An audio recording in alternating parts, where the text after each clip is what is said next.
Well, this one is actually a bit controversial, but I'm a big advocate of helping twins learn when they don't have to share. Hello and welcome to Demystifying Child's Play. I'm Ruth Verco, and today I'm really excited to introduce to you Smada. And this chat with her is something I've had many chats about and a bunch of you requesting. While I've had one baby at a time, I'm definitely not experienced in twins, so I've brought Smada on as a twin expert. She definitely appreciates that raising twins can be overwhelming. It doesn't have to be. And before you think, I don't have twins, this episode isn't for me, I can assure you that no matter how many babies you've got in your care at once, you'll find some take-home points in today's episode. She is a New Zealand-based twin specialist with over 15 years of experience working with twins, but her location doesn't stop her from supporting parents with twins all around the world in their first years to make sure that they have the best start to their twinful journey. At Twinful Life, she aspires to emphasise the beauty of twinship while celebrating each twin's uniqueness to help parents raise twins with peace and joy. So welcome to the podcast today. Thank you so much for having me, Ruth. This is so exciting. Awesome. And this works really well because we're following on from episode 37, where I share about sibling conflict and play schemas as a guide for parents of toddlers. Today, what she's going to share is 5 things that twin parents need to know about reducing fighting and supporting their twins' development. And as a twin-oriented early child educator, she's all about fostering twins' well-being, independence, and confidence, while helping twin parents find the joy and peace in twin parenting. So, with that being said, sharing your top 5, where would you start? There is a lot to unpack here, and some of those things are probably going to be woven into one another naturally. But I think the first one is that sharing is something that doesn't really happen for children before the age of 3 or 4. They can't actually share as a notion of, oh, I care about what the other child is feeling, or I want to give something to them. And with twins, I find that there is a huge pressure to share right from the beginning, just because they are twins. And I understand it because, we want our children to be kind and considerate, and sharing is a really beautiful trait. However, asking them to do that before they can emotionally do that or cognitively really care, I feel like it's a bit unfair on them. And also, it makes sharing comes out unorganically. It's something that we do because the parents are asking, but not because we actually care. And I find that for twins, when they reach those toddlerhood years, it will escalate fightings. We are asking them to do something they can't quite do. So I learned that children do need to know what it feels like to own something before they can actually give it away, before they could actually feel like, I'm ready to give this precious thing to someone else other than myself. So it is a skill that takes time to develop and master, and our understanding of that can reduce the pressure of sharing and therefore reduce the fighting over objects. I think that's such an important key one to start with. And as I was saying at the beginning, whether you've got twins or whether you've got other children at home, these points are really good and universal across, because when you've got the twins, you've got them at that same age, so the same stage. But quite a few people, myself included, if the kids aren't really ready to share until they're 3 or 4, you may have a younger one on board too. You may have a 2-year-old and a 4-year-old, and that 2-year-old just isn't quite grasping that sharing capability. But if the 4-year-old's really wanting something, it can be a really hard way to navigate. So when you're remembering that 2-year-old isn't actually ready to know and cognitively understand what sharing is, you go about it in such a different way. And you're also saying that it's really important for kids to have their own things to understand that they have a belonging before being able to know what sharing is like, which is another really key, interesting thing to think about, because it's so easy to say, these are family toys, these are for everyone. But if they're not having that ownership, they don't understand what's theirs and what they can share and how that dynamic works. Yeah, exactly. And it's something that sometimes we are overlooking. Just again, if we're putting the lens of twins, it just seems like naturally, it's supposed to happen. And later on, research does show twins can share a bit more easily than other children. But I find that it's usually because of that huge pressure from those early years. So it's not really instilled as a trait that they naturally develop. Nobody is born ready to share anything. First of all, understanding who I am, what belongs to me, and then I can start caring about other people around me. I think that point about not being born with it, and even just thinking about myself as an adult, if there's something that I really want, such as the last couple of bits of chocolate, if there's only 2 bits left and then I'm being asked to share one, it's really hard even as an adult because I'm like, I actually want 2. So when you put that lens on it, it can be so much easier to be like, I've got an adult brain. I've worked through so much of this already and I'm still finding it hard to share. Let's think about how much harder it is for our little ones. That was such a great one to start with. So number 1, your point is that sharing isn't really possible before the ages of 3 to 4. So what would your second point be? My second one is actually derived from the early childhood education philosophy I'm guided by.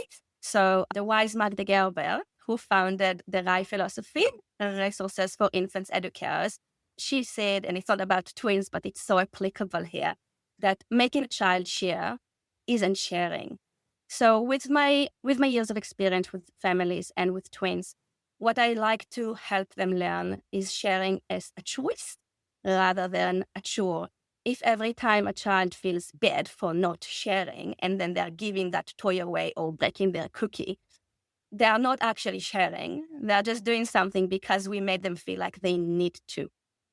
So again, we are going back to helping them understand what it means for them to share. We can reflect feelings of each other, like, oh, I can see you're really upset. You wanted a turn. X didn't finish yet. This must be really hard. I can wait with you, or we can go do something else. Or I can see X is really upset. He wanted a turn. You can share with him if you want to. So just reflecting those feelings help those social emotional skills develop naturally. And we are helping those children build and calibrate their moral compass. Again, it takes time, it takes repetition, but the important thing is sharing is beautiful when it's done for the right reasons. And for that, they need to see how their actions impact others or what they said or did made someone else react in a certain way. They need to care enough to do something about it and then find that strategy inside of them of what do they want to do about it. Even if they care, maybe they are not ready to give it away yet. And again, when we put all of that in the context of fighting, if we just expect twins, the moment something happens, the moment there's a conflict, oh, whatever it is, give them a turn. Whatever it is, give them half. I don't feel like that helps them build natural strategies to mediate those conflicts later on their own.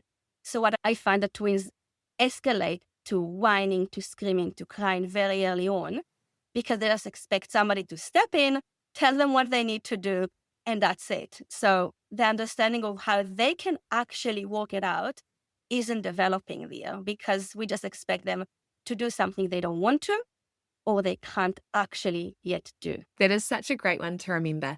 And that stepping in really quickly is so easy to do as parents because we just want the fighting to stop. We want to get things right again. Or we don't like conflict.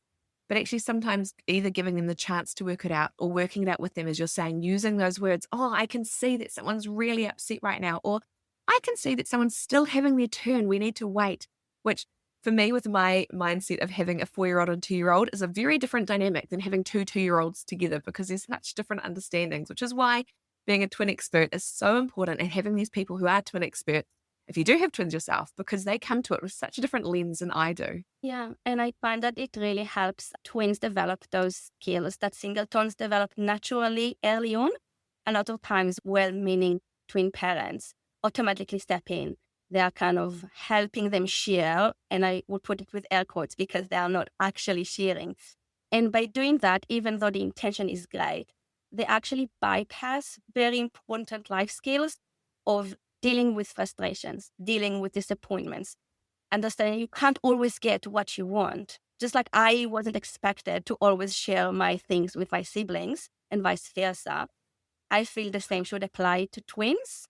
And by that, we are actually helping them prepare for life, for developing those very important skills that do take time, but without opportunities to face them with support and with guidance, they won't naturally develop them when they're entering preschool at the age of 3 or 4. I think what you said at the end there is just so key, having that time, having the opportunities and having the support. Because if you're trying to rush through life and get through things really quickly, you're not giving them that time to work it through and develop those skills on their own. So having the time that you're not just trying to rush through and get it done really quickly, saying, right, just share it, we're done. You're giving them those opportunities to talk, to listen, to reflect, and you're supporting them through it. Because as we know, it's hard for me to share my 2 bits of chocolate as an adult. It's harder for them with their brains still developing, all these things going on, to share their toys at this age. So, number one is sharing's hard before 3 and 4. It's hard anytime, but not very possible. Number two is when you make a child share, it's not actually sharing. So, what would number three be? Well, this one is actually a bit controversial, but I'm a big advocate of helping twins learn when they don't have to share. They always expect to share what they've got, who they're with, their attention, their resources, their toys.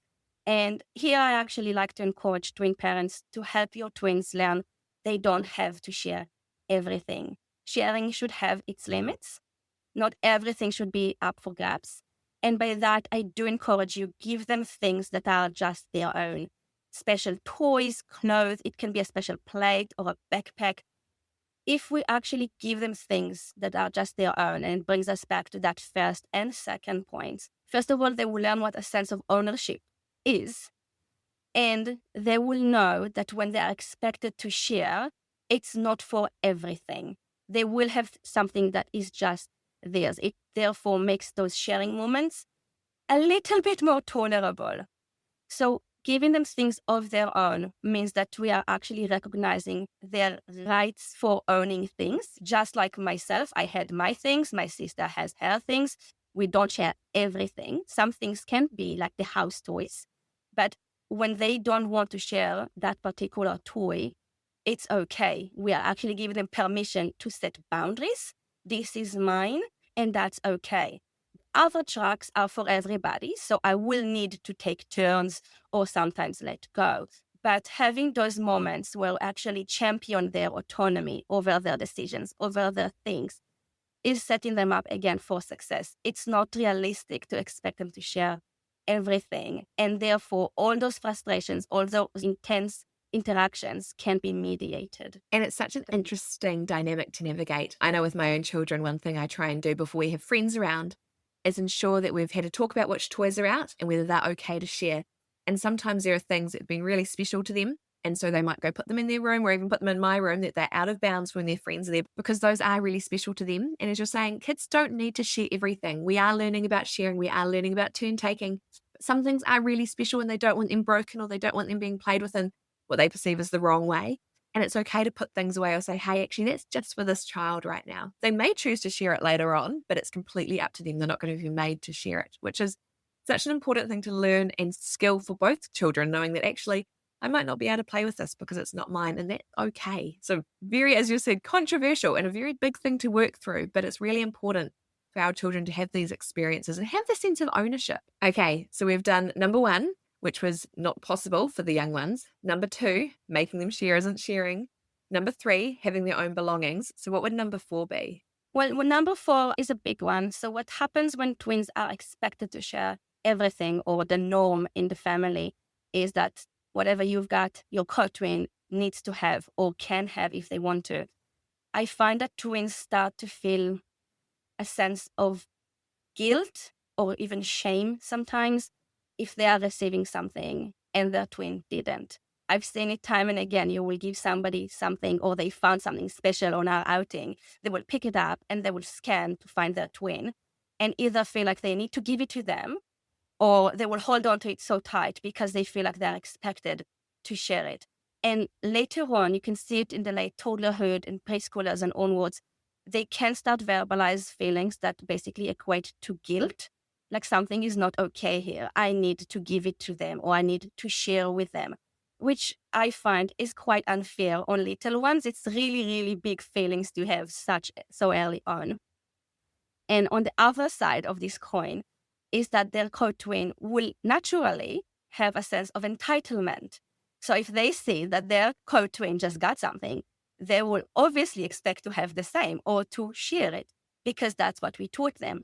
We taught them that when one has something, you have it too. So you will see them quickly starting to fuss, to whine, to complain, because obviously they feel like this is wrong. This is not how we do things here. If you've got something, I can have it too. Or I can have a turn if I want to. Or again, going back to the cookie, give me half. And it's a genuine feeling that that's what is right. That's why children have that very strong sense of justice, when things are not fair. So if we are telling them that the way things should be is you both have things all the time, in the same way, the same quantity, they will naturally feel like things are out of balance when they don't have it. So those fightings will obviously escalate a lot quicker when the twins are driven from a sense of, oh, I deserve one. This is also mine because you have it. Or on the other hand, if they feel guilty or bad that they don't want to share right now, that will translate to anger, to tantrums. Even though nobody stepped in necessarily to tell them they need to share, they are already connecting the dots of what is going to happen here. And they will probably react to it before we even came in and asked them, oh, you need to give them a journal. Give them some of it. They're your twin. You need to share. That's really interesting. And it's actually something I haven't really thought about myself, even with my two boys, with the age difference between them of about 2 years. Generally, they both get the same thing. Or if I'm out on a walk and I pick up a stick for one, I'll make sure there's a stick for another. Actually, just thinking about that notion, that idea of fair and equal and what they are allowed to have, what they don't need to have, being at the same time. So I'm going to have to do a bit more thinking on that myself, because you're really right. You've really sparked some interesting thoughts there. So thank you. I'm learning from this as well, which is fantastic.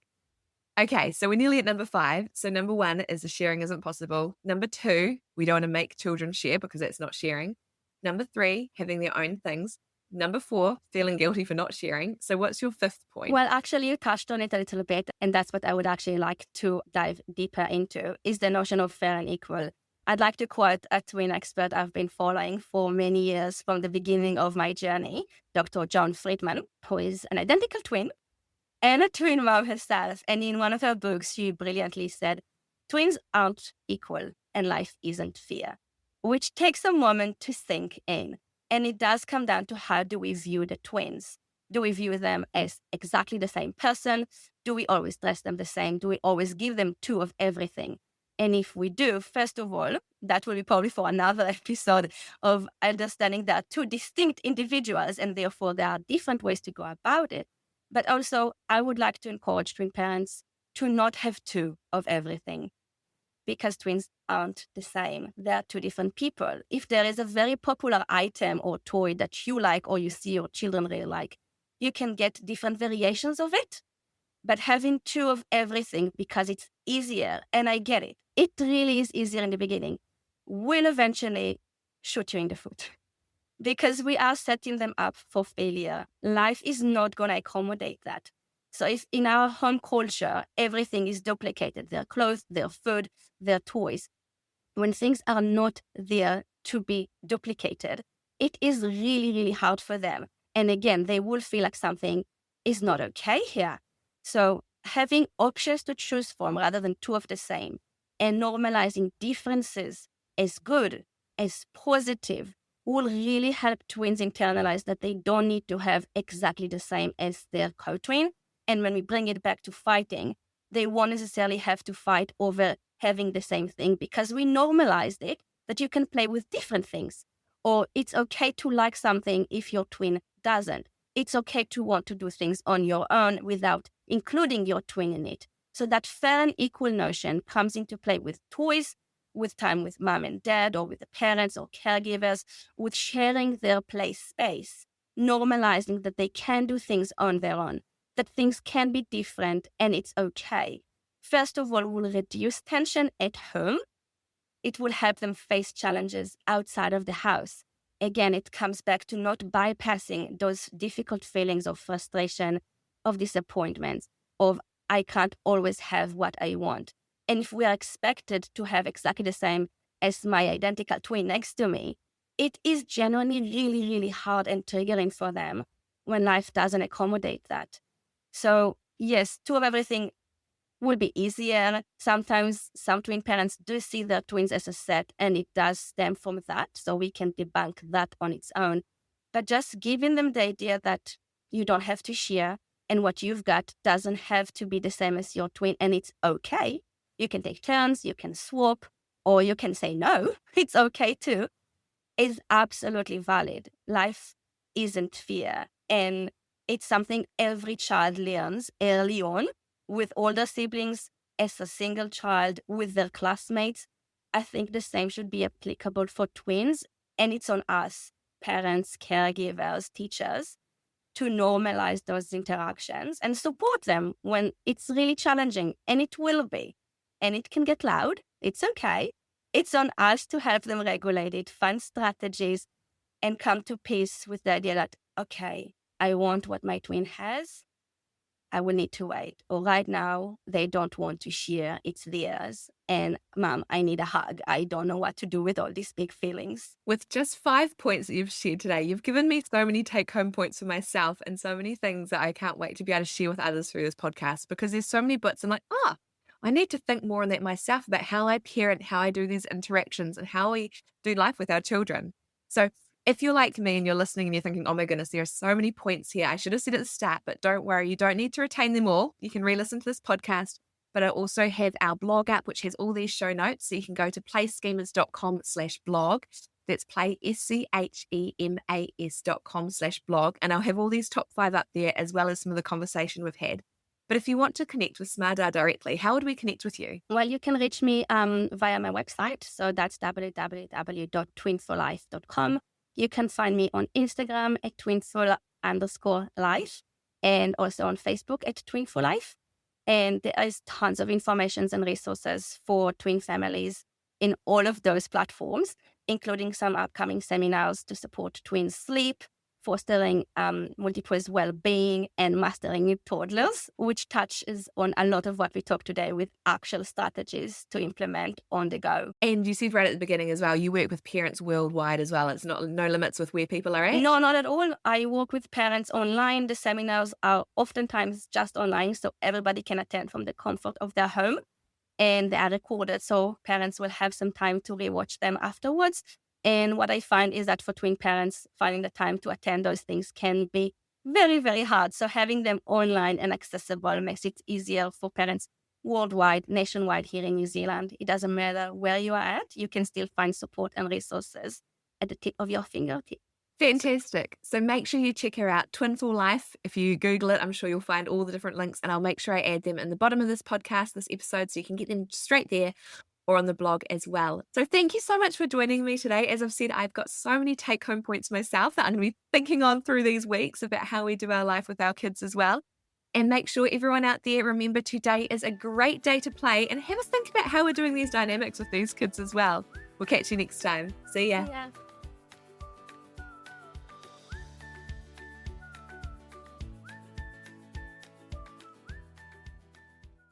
If you've ever wished that you had a group of parents who just get it, I would like to welcome you to the Play Schemas Collective. It's where you can ask questions without judgment, share those little wins only another parent would understand, and dive deeper into your child's play with people who speak your language. Join us at playschemas.com/collective for more information. We can't wait to have you on the inside.